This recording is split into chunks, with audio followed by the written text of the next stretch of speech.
Hello, and welcome to Wiki-On-Tape. Today, I will be reading about James Watt. This recording was made on Sunday, September 13, 2020 by Wiki-On-Tape v1.1.3. Let's get started.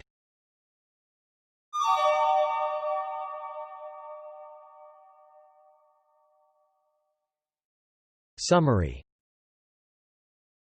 James Watt, the 30th of January 1736, the 19th of January 1736 OS, the 25th of August 1819, was a Scottish inventor, mechanical engineer, and chemist who improved on Thomas Newcomen's 1712 Newcomen steam engine with his Watt steam engine in 1776, which was fundamental to the changes brought by the Industrial Revolution in both his native Great Britain and the rest of the world. While working as an instrument maker at the University of Glasgow, Watt became interested in the technology of steam engines. He realized that contemporary engine designs wasted a great deal of energy by repeatedly cooling and reheating the cylinder. Watt introduced a design enhancement, the separate condenser, which avoided this waste of energy and radically improved the power, efficiency, and cost-effectiveness of steam engines. Eventually he adapted his engine to produce rotary motion, greatly broadening its use beyond pumping water.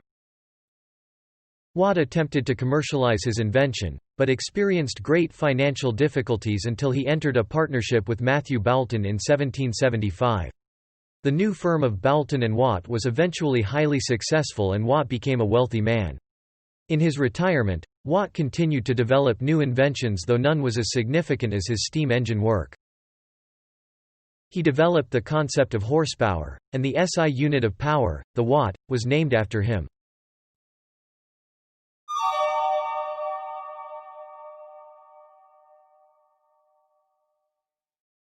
Early life and education. James Watt was born on 19 January 1736 in Greenock, Renfrewshire, the eldest of the 5 surviving children of Agnes Muirhead, 1703–1755, and James Watt, 1698–1782. His mother came from a distinguished family, was well educated and said to be of forceful character, while his father was a shipwright, ship owner and contractor, and served as the Greenock's chief bailey in 1751. Watt's parents were Presbyterians and strong Covenanters, however despite a religious upbringing he later became a deist. Watt's grandfather, Thomas Watt (1642–1734), was a teacher of mathematics, surveying and navigation and bailey to the Baron of Cartsburn. Initially Watt was educated at home by his mother, later going on to attend Greenock Grammar School. There he exhibited an aptitude for mathematics, while Latin and Greek failed to interest him. He is said to have suffered prolonged bouts of ill health as a child and from frequent headaches all his life. After leaving school, Watt worked in the workshops of his father's businesses, demonstrating considerable dexterity and skill in creating engineering models. After his father suffered some unsuccessful business ventures, Watt left Greenock to seek employment in Glasgow as a mathematical instrument maker.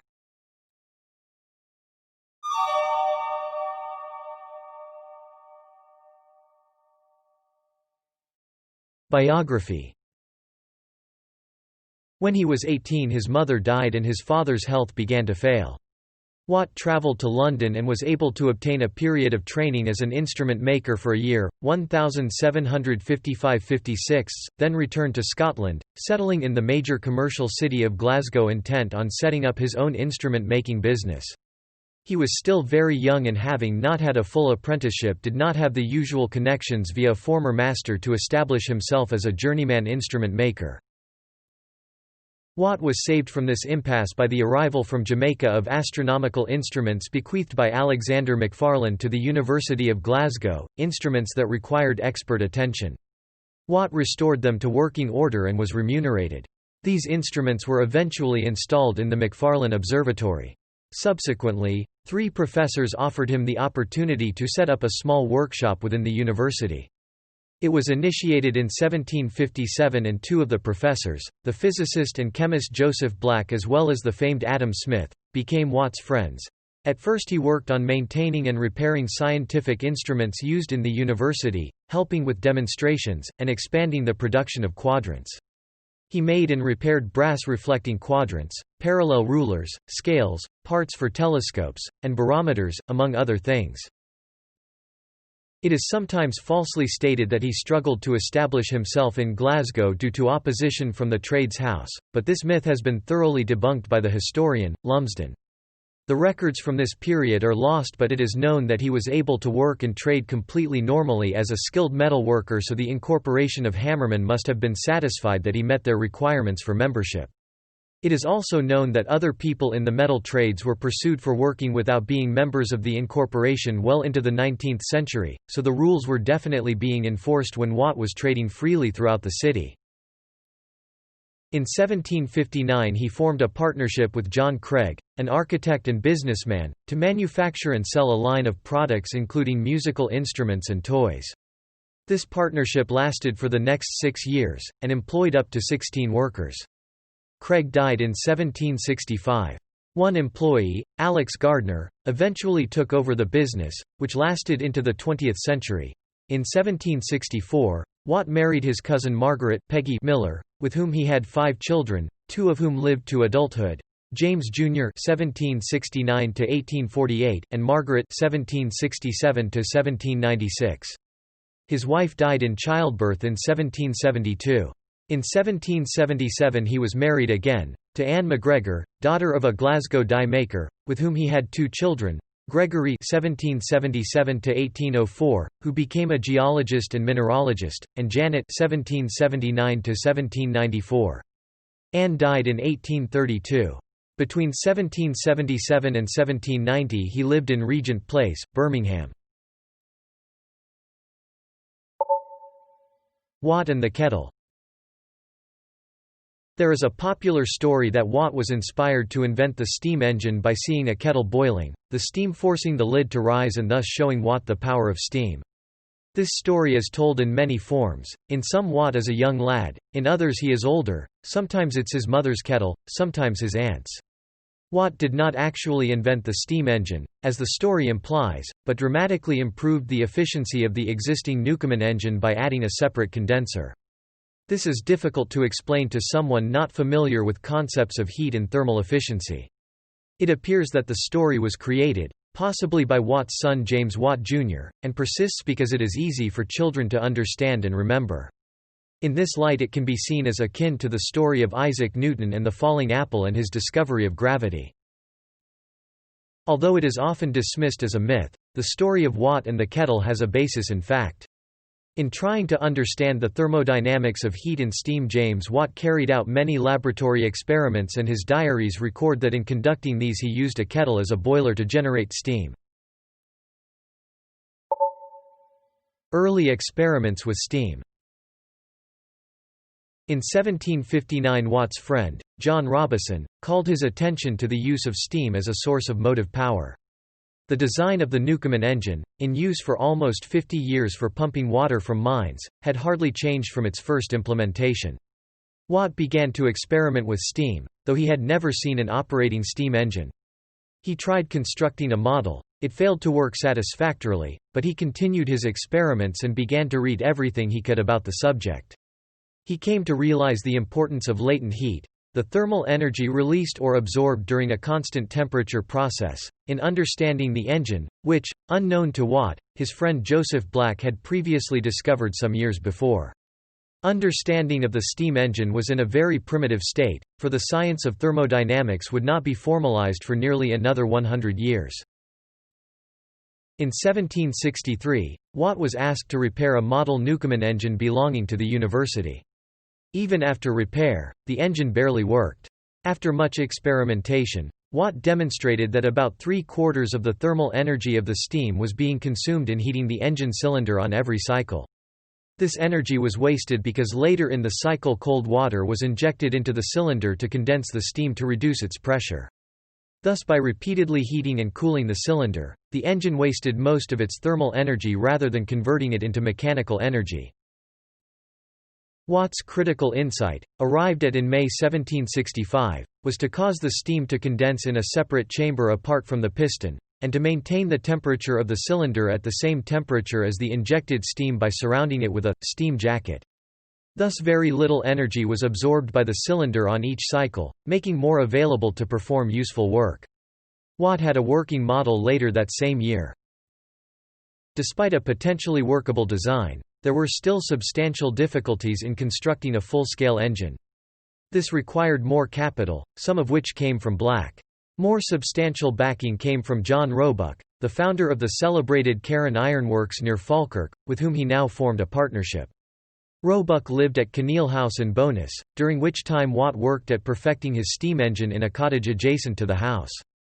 The shell of the cottage, and a very large part of one of his projects, still exist to the rear. The principal difficulty was in machining the piston and cylinder. Iron workers of the day were more like blacksmiths than modern machinists, and were unable to produce the components with sufficient precision. Much capital was spent in pursuing a patent on Watt's invention. Strapped for resources, Watt was forced to take up employment, first as a surveyor, then as a civil engineer, for 8 years.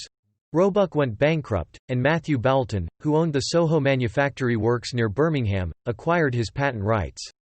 An extension of the patent to 1800 was successfully obtained in 1775. Through Boulton, Watt finally had access to some of the best ironworkers in the world. The difficulty of the manufacture of a large cylinder with a tightly fitting piston was solved by John Wilkinson, who had developed precision boring techniques for cannon making at Bersham, near Wrexham, North Wales. Watt and Boulton formed a hugely successful partnership, Boulton and Watt, which lasted for the next 25 years. First engines. In 1776, the first engines were installed and working in commercial enterprises. These first engines were used to power pumps and produced only reciprocating motion to move the pump rods at the bottom of the shaft. The design was commercially successful, and for the next 5 years Watt was very busy installing more engines, mostly in Cornwall for pumping water out of mines. These early engines were not manufactured by Boulton and Watt, but were made by others according to drawings made by Watt, who served in the role of consulting engineer. The erection of the engine and its shakedown was supervised by Watt, at first, and then by men in the firm's employ. These were large machines. The first, for example, had a cylinder with a diameter of some 50 inches and an overall height of about 24 feet, and required the construction of a dedicated building to house it. Boulton and Watt charged an annual payment, equal to 1/3 of the value of the coal saved in comparison to a Newcomen engine performing the same work. The field of application for the invention was greatly widened when Boulton urged Watt to convert the reciprocating motion of the piston to produce rotational power for grinding, weaving and milling. Although a crank seemed the obvious solution to the conversion, Watt and Boulton were stymied by a patent for this, whose holder, James Pickard, and Associates proposed to cross-license the external condenser. Watt adamantly opposed this and they circumvented the patent by their Sun and Planet gear in 1781. Over the next 6 years, he made a number of other improvements and modifications to the steam engine. A double-acting engine, in which the steam acted alternately on the two sides of the piston, was one. He described methods for working the steam, expansively, i.e., using steam at pressures well above atmospheric. A compound engine, which connected 2 or more engines, was described. 2 more patents were granted for these in 1781 and 1782. Numerous other improvements that made for easier manufacture and installation were continually implemented. One of these included the use of the steam indicator, which produced an informative plot of the pressure in the cylinder against its volume, which he kept as a trade secret. Another important invention, one which Watt was most proud of, was the parallel motion, which was essential in double-acting engines as it produced the straight-line motion required for the cylinder rod and pump, from the connected rocking beam, whose end moves in a circular arc. This was patented in 1784. A throttle valve to control the power of the engine, and a centrifugal governor, patented in 1788, to keep it from running away, were very important. These improvements taken together produced an engine which was up to 5 times as efficient in its use of fuel as the Newcomen engine. Because of the danger of exploding boilers, which were in a very primitive stage of development, and the ongoing issues with leaks, Watt restricted his use of high-pressure steam. All of his engines used steam at near atmospheric pressure. Patent trials. Edward Bull started constructing engines for Boulton and Watt in Cornwall in 1781. By 1792 he had started making engines of his own design, but which contained a separate condenser, and so infringed Watt's patents. Two brothers, Jabez Carter Hornblower and Jonathan Hornblower Jr. also started to build engines about the same time. Others began to modify Newcomen engines by adding a condenser, and the mine owners in Cornwall became convinced that Watt's patent could not be enforced. They started to withhold payments due to Boulton and Watt, which by 1795 had fallen. Of the total £21,000 equivalent to £2,190,000 as of 2019 owed, only £2,500 had been received. Watt was forced to go to court to enforce his claims. He first sued Bull in 1793. The jury found for Watt, but the question of whether or not the original specification of the patent was valid was left to another trial. In the meantime, injunctions were issued against the infringers, forcing their payments of the royalties to be placed in escrow. The trial on determining the validity of the specifications, which was held in the following year, was inconclusive, but the injunctions remained in force and the infringers, except for Jonathan Hornblower, all began to settle their cases. Hornblower was soon brought to trial and the verdict of the four judges in 1799 was decisively in favor of Watt. Their friend John Wilkinson, who had solved the problem of boring an accurate cylinder, was a particularly grievous case. He had erected about 20 engines without Boulton's and Watt's knowledge.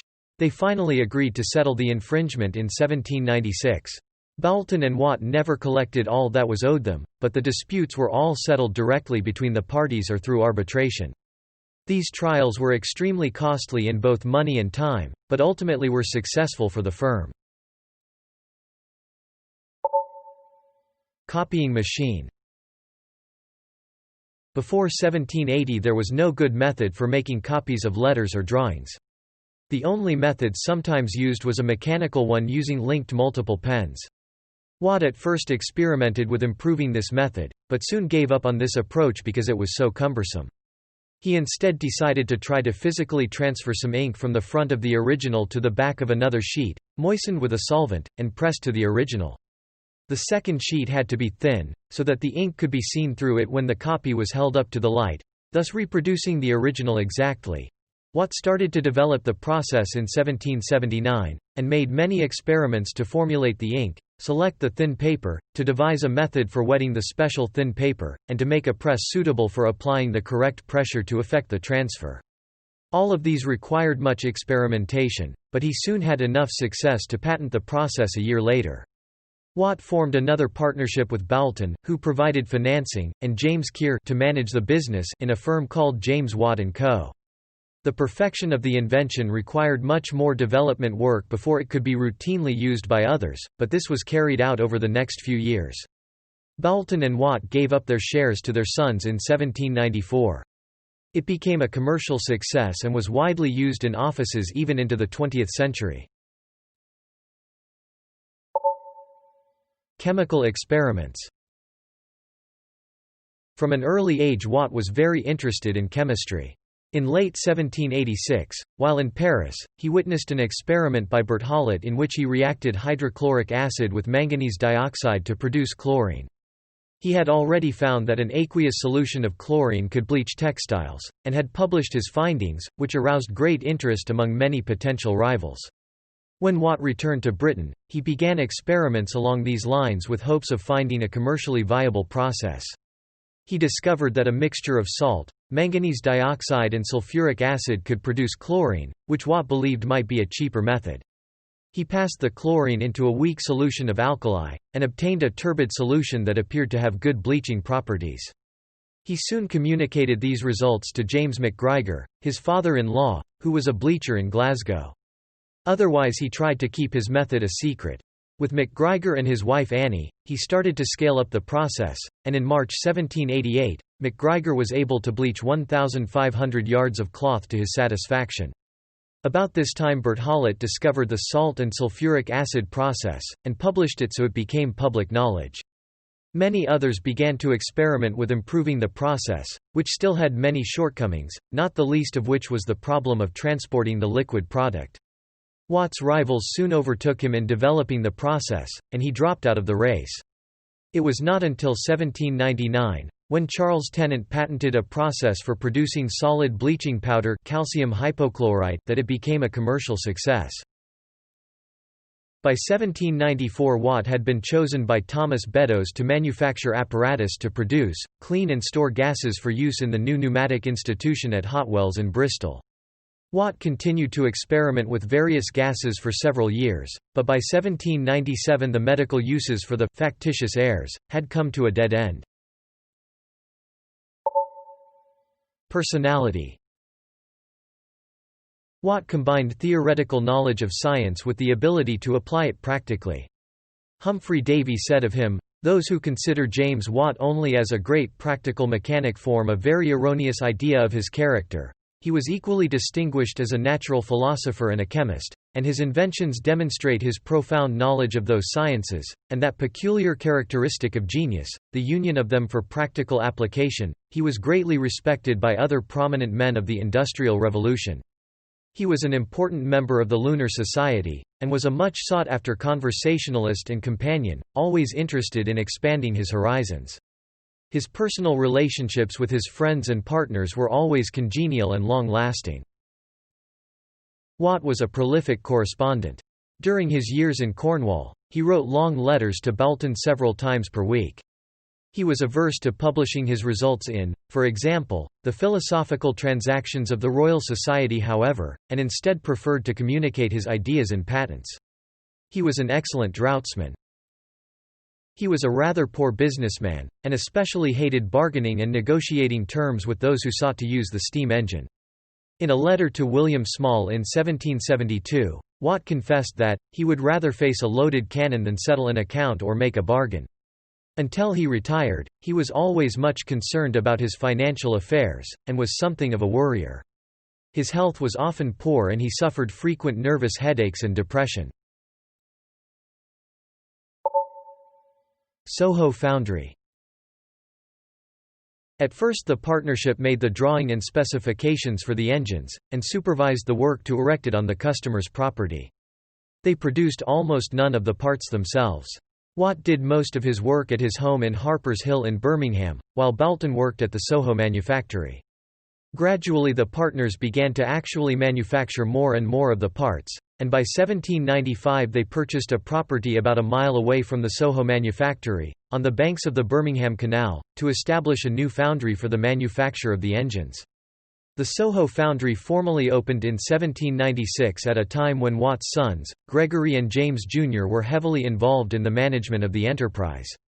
In 1800, the year of Watt's retirement, the firm made a total of 41 engines. Later years. Watt retired in 1800, the same year that his fundamental patent and partnership with Boulton expired. The famous partnership was transferred to the men's sons, Matthew Robinson Boulton and James Watt Jr. Longtime firm engineer William Murdoch was soon made a partner and the firm prospered. Watt continued to invent other things before and during his semi-retirement. Within his home in Handsworth, Staffordshire, Watt made use of a garret room as a workshop, and it was here that he worked on many of his inventions. Among other things, he invented and constructed several machines for copying sculptures and medallions which worked very well, but which he never patented. One of the first sculptures he produced with the machine was a small head of his old professor friend Adam Smith. He maintained his interest in civil engineering and was a consultant on several significant projects. He proposed, for example, a method for constructing a flexible pipe to be used for pumping water under the Clyde at Glasgow. He and his second wife travelled to France and Germany, and he purchased an estate in mid-Wales at Doldolid House, 1 mile south of Llanwarthul, which he much improved. In 1816 he took a trip on the paddle steamer Comet, a product of his inventions, to revisit his hometown of Greenock. He died on 25 August 1819 at his home, Heathfield Hall, near Handsworth in Staffordshire, now part of Birmingham, at the age of 83. He was buried on 2 September in the graveyard of St Mary's Church, Handsworth. The church has since been extended and his grave is now inside the church.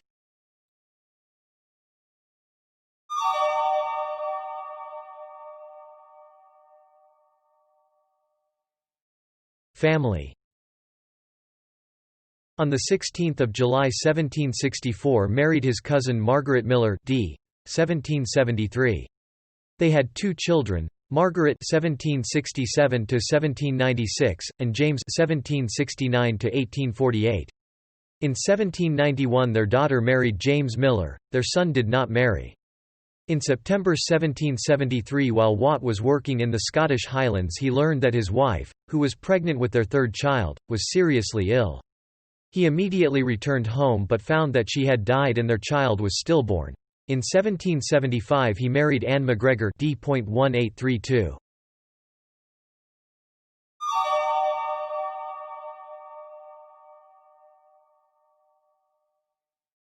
Freemasonry. He was initiated into Scottish Freemasonry in the Glasgow Royal Arch Lodge, No. 77, in 1763. The lodge ceased to exist in 1810.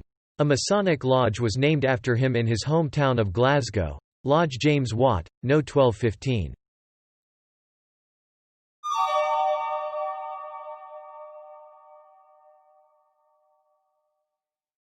Murdoch's contributions. William Murdoch joined Boulton and Watt in 1777. At first he worked in the pattern shop in Soho, but soon he was erecting engines in Cornwall. He became an important part of the firm and made many contributions to its success. A very able man, he made several important inventions on his own. John Griffiths, who wrote a biography of him in 1992, has argued that Watt's discouragement of Murdoch's work with high-pressure steam on his steam road locomotive experiments delayed its development. Watt rightly believed that boilers of the time would be unsafe at higher pressures. Watt patented the application of the sun and planet gear to steam in 1781 and a steam locomotive in 1784, both of which have strong claims to have been invented by Murdoch. The patent was never contested by Murdoch, however, and Boulton and Watt's firm continued to use the sun and planet gear in their rotative engines, even long after the patent for the crank expired in 1794. Murdoch was made a partner of the firm in 1810, where he remained until his retirement 20 years later at the age of 76.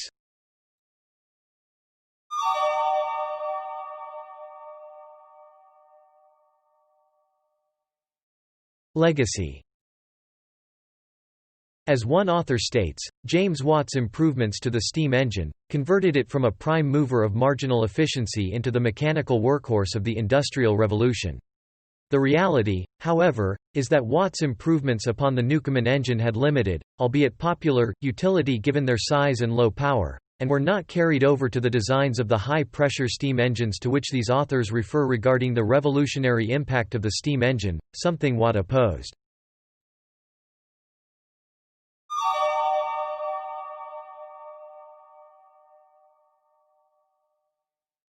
Honors. Watt was much honoured in his own time. In 1784 he was made a Fellow of the Royal Society of Edinburgh, and was elected as a member of the Batavian Society for Experimental Philosophy, of Rotterdam in 1787. In 1789 he was elected to the elite group, the Smeatonian Society of Civil Engineers. In 1806 he was conferred the honorary Doctor of Laws by the University of Glasgow. The French Academy elected him a corresponding member and he was made a Foreign Associate in 1814. The Watt is named after James Watt for his contributions to the development of the steam engine, and was adopted by the Second Congress of the British Association for the Advancement of Science in 1889 and by the 11th General Conference on Weights and Measures in 1960 as the unit of power incorporated in the International System of Units, or SI. On 29 May 2009 the Bank of England announced that Boulton and Watt would appear on a new £50 note. The design is the first to feature a dual portrait on a Bank of England note, and presents the two industrialists side by side with images of Watt's steam engine and Boulton's Soho manufactory. Quotes attributed to each of the men are inscribed on the note. "I sell here, sir, what all the world desires to have, power, Boulton, and, I can think of nothing else but this machine, Watt."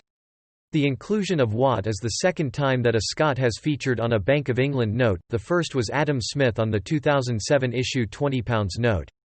In September 2011 it was announced that the notes would enter circulation on 2 November. In 2011 he was one of 7 inaugural inductees to the Scottish Engineering Hall of Fame.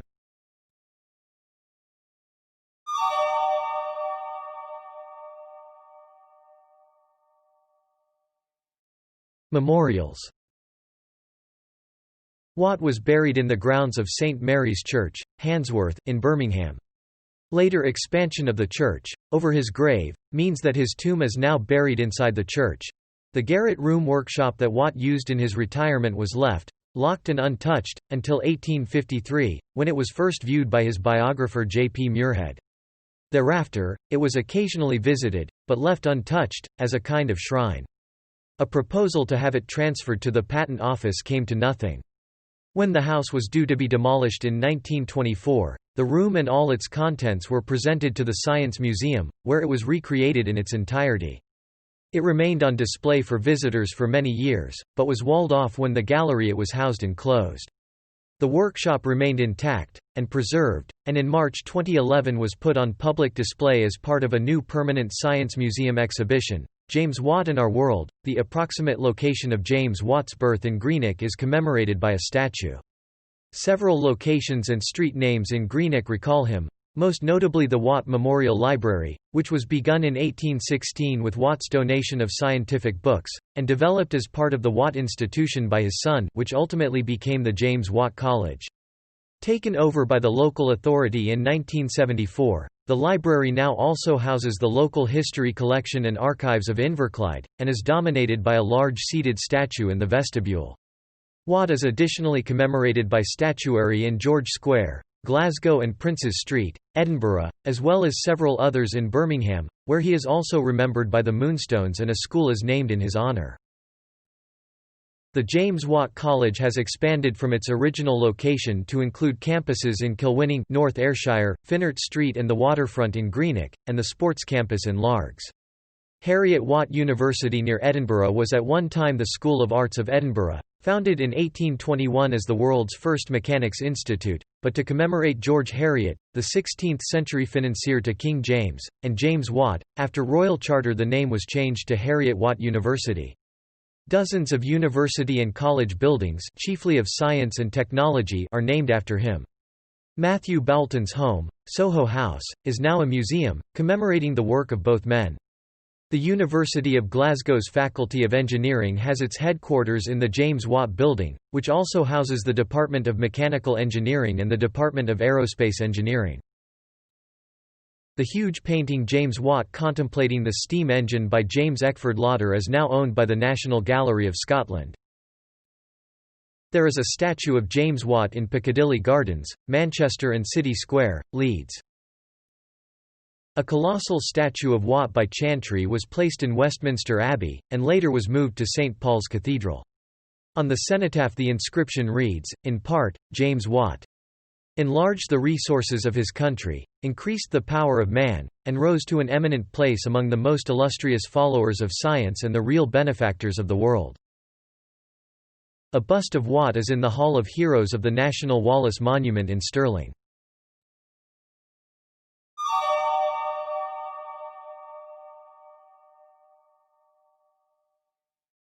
Patents. Watt was the sole inventor listed on his 6 patents. Patent 913. A method of lessening the consumption of steam in steam engines, the separate condenser. The specification was accepted on 5 January 1769. Enrolled on 29 April 1769, and extended to June 1800 by an Act of Parliament in 1775. Patent 1244. A new method of copying letters. The specification was accepted on 14 February 1780 and enrolled on 31 May 1780. Patent 1306.